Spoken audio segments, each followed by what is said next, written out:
आणि आता एक महत्त्वाची बातमी मुंबईतून पुन्हा एकदा 1,40,40,00,000ची रोकड पकडण्यात आली आहे।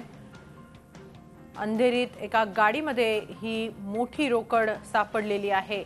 पकडलेल्या सर्व नोटा या नव्या चलनातल्या आहेत।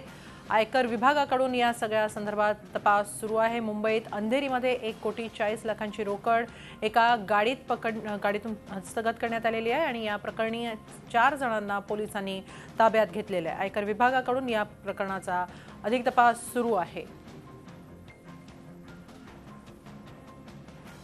पकडलेल्या सर्व नोटा या नव्या चलनातल्या आहेत।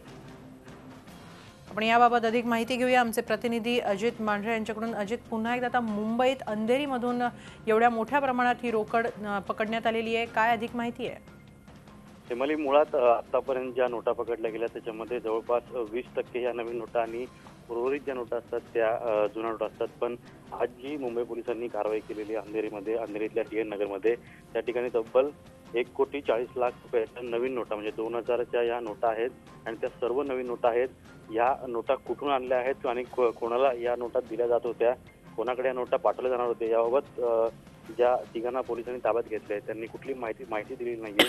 मुंबई पोलिसांनी या संदर्भात एक गुन्हा दाखल केलेला आहे आणि त्याचबरोबर जे आयकर विभाग आहे आयकर विभागाला देखील त्यांनी कळवलेलं आहे आणि आयकर विभाग आता हे संपूर्ण प्रकरण ताब्यात घेऊन नेमके पैसे कुठून आले होते, कशा करता आणले होते आणि नेमकं या पैशांचा सोर्स काय, एवढी मोठी रक्कम 1,40,40,00,000 रुपये नवीन 2000 नोटा नेमक्या आल्या कुठून याचा तपास आता आयकर विभाग करेल। धन्यवाद अजित, आपण दिलेल्या सगळ्या माहितीसाठी। झी 24 तास रहा एक पाऊल पुढे।